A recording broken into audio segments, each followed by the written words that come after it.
Good morning and welcome to the Citizen Sports Blitz, Saturday, September 15th, brought to you by Velocity Sports Performance in Peachtree City.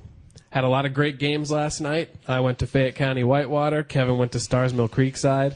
We've gotten reports in from Sandy Creek, Franklin County, McIntosh, Westlake, Our Lady of Mercy, Athens Christian. Got a little bit of information on Landmark versus Pacelli.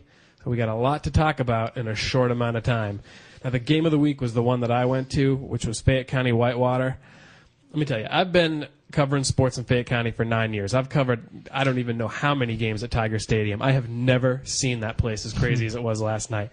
It was so loud that there were several delay of game penalties for both teams. They couldn't hear what was going on. The band from Fayette County played the entire game. It was ringing in everybody's ears. You couldn't talk to anybody on the sidelines. People were coming up and yelling in people's ears, you know, whatever was wrong with them. Right? It was nuts. I don't even think the referees could hear themselves. It was crazy. And the way the game started didn't do anything to change that. Whitewater struck in the first second of the game. Thomas Frierson receives the opening kick, runs 95 yards for a touchdown. Now, not a lot happened after that. It wasn't until the third quarter that somebody scored again, and that was when J.C. Jennings kicks a field goal, makes it 10-0. But it wasn't over yet. In the fourth quarter, Fayette County comes back. Tim Pettaway scrambles 34 yards for a touchdown. That seems to change the momentum for everything at that point. Now it's 10-7. Fayette County gets the ball back. They go on another drive. It becomes 4th and 2.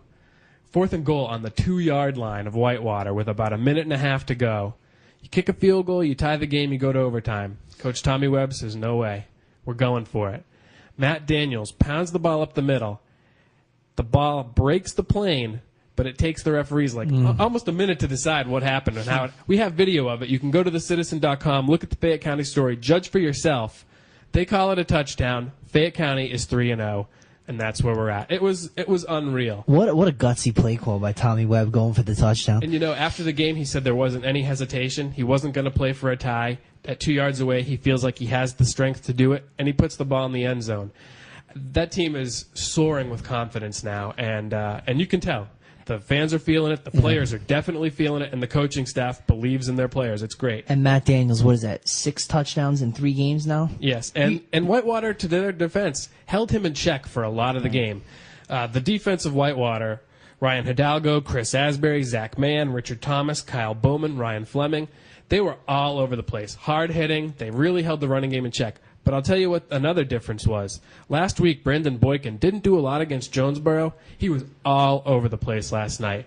Looked a lot faster, was getting to the sides easier, rounding the corners. He had a number of first downs, and that was huge for Fayette County. Defensively, I think we might have a new black swarm in town. The Fayette County defense was all over the place. I can barely single players out. I mean, there were a few players that stood out. Malcolm Reed, Dante Tabor, and Travis Mihalik. But when Whitewater would run the ball with Colin Woody, he would just get eaten alive by this swarm of black. I mean, it would disappear. You'd see his white jersey and then covered up. The Fayette County defense was playing really, really well. And once again, they don't allow an offensive touchdown. That's huge for a team. If you can do that and limit somebody to special teams, and let me just say, I think Whitewater might have the best special teams in the county. J.C. Jennings has hit a number of field goals this year and has confidence. You know, running a ball back for a touchdown. I think they did that the week before, didn't they? Yeah. Yes. So, you know, once they get their offense clicking, Whitewater's going to be in good shape. But that's the key problem for them, though. What has it been? 3 games in a row? They haven't even completed a single pass? Yeah. That has to change if they're going to win another game. Bird was definitely being pressured, and there were a lot of balls that were thrown and were just maybe a little low, hit a receiver in the hands. And I think it's hard when he's rolling out and throwing. He's on the move, the ball's on the move, the receiver's on the move, 3 moving parts. It's hard to catch a ball. If he maybe gets a little more time and throws from the pocket, maybe things change. Let's go back to Fayette County for a second. Entering the season, who would have thought they would be 3-0 by week 3? They're the best team in the county right now. They're shocking everybody. They're playing really well. The only undefeated team in the county. Right. They said that over the loudspeaker at the end of the game, and the fans stayed after the game and partied with the band for like 15 minutes. That's awesome. You couldn't even hear the post-game conference with the coach and the team. The band was playing so loud, and people were still screaming. There were "We Believe" signs all throughout the stadium.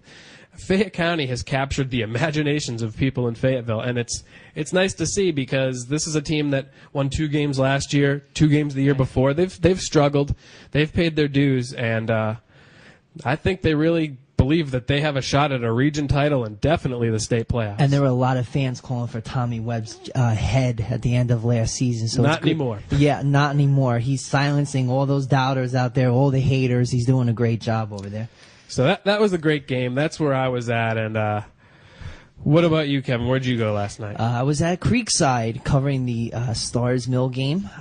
Before you get too deep into that, we're getting calls that we have to take a quick break. We're going to go to commercials. We'll be right back with Starr's Mill-Creekside. Stay tuned. Velocity-trained athletes, from beginners to professionals, are getting maximum results with scientifically advanced performance training. Visit www.velocitysp.com/PTC for more information. X Playground's your source for all things football. Watch all the NFL games with the main game on a 146-inch screen. Fantasy players, bring your laptop for Wi-Fi. Try X Playground's Good Pizza, located next to Talbot Bank in Peachtree City, xplayground.biz. For rising senior and junior athletes, Capture the Play is offering online student profiles to assist you in your college recruitment process. You can visit them online at www.capturetheplay.com. Welcome back to the Citizen Sports Blitz, brought to you by Velocity Sports Performance in Peachtree City. Sorry for the abrupt break, but now we're talking Starr's Mill-Creekside, which last year was probably the game of the year, one of the biggest games last year. How was it last night? This game will not be the game of the year. It was scoreless at halftime. It was ugly. It was a defensive battle. Third quarter, Starr's Mill finally got on the board. Outside linebacker Stephen Roberts made a tackle in the end zone for safety, which gave them their first points of the night. And then later in the quarter, Matt Sweat threw an 11-yard touchdown pass to Jared Rose. And I was thinking maybe Starr's Mill's going to pull this out with a 9-0 lead. But Creekside came back in the fourth quarter. Rodriguez Price scored on a 4-yard touchdown run. And then Chris Ward for Starr's Mill. It was an interesting decision. He ran backwards into the end zone and took a safety for Starr's Mill to make it 9-8. On an ensuing kickoff, that idea to take that safety backfired. Price returned that kickoff all the way to the Starr's Mill 9, setting up Zach Amy's 22-yard field goal to put Creekside up 11-9. Starr's Mill took the ball back down the field on their next drive, but as time was expiring, they attempted a 64-yard field goal. Sam Martin, it fell far short, too. It was just Have you ever seen anybody kick a 64-yard field goal? Not on the high school level. I have to admit, I wasn't confident he was going to make the field goal. Sam Martin has a very strong leg, soccer player, but I just didn't have much confidence he would be able to make it. But, I mean, I have to give credit to Starr's Mill's defense. Ken Jackson was outstanding, defensive back. He had 2 interceptions for them. I mentioned Stephen Roberts at linebacker. 2 other linebackers stood out, Chris Suddeth and Parker DuPont, as usual. They always stand out. But it's a tough loss for them. They only scored 1 touchdown, man. That offense has to get on track. It's been up and down this year. They started off against Cherokee. They struggled. Against Rockdale County last week, they were a lot better. This week, struggled again. Very inconsistent. You've seen them twice now. What's working on the offense? What's not? What do you think they need to do to get it going? You know what? Maybe it's just really tough. Sustain a drive and get in the end zone. They really have to get in the end zone. If I remember correctly, against Cherokee, I don't think they scored an offensive touchdown against Cherokee. I can't remember. And then getting only 1 touchdown against Creekside on offense, that's not going to cut it. You're not going to beat a team as good as Creekside with only 1 touchdown on offense. How did Creekside look offensively? It looks like they were held in check, but what do you think about them this year? They lost their starting quarterback, Jake Carter. I think it was the third quarter, and their backup came in, Brian Odom. And according to their coach, Kevin Whitley, I talked to him after the game, Odom was actually the starter going into the year, but he got hurt. But he did a great job of coming off the bench and leading that team to victory. Creekside looked good.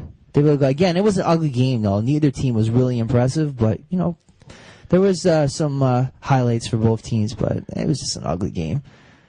Okay, well, we're going to take a break. We're going to have part 2 right below this. If you look right down here on your screen, there's part 2, so click on part 2. And we'll be back with talking about McIntosh Westlake, Landmark Pacelli, Our Lady of Mercy Athens Christian, and Sandy Creek Franklin County. Sandy Creek got on the board last night, put a W up, so watch part 2 right down there.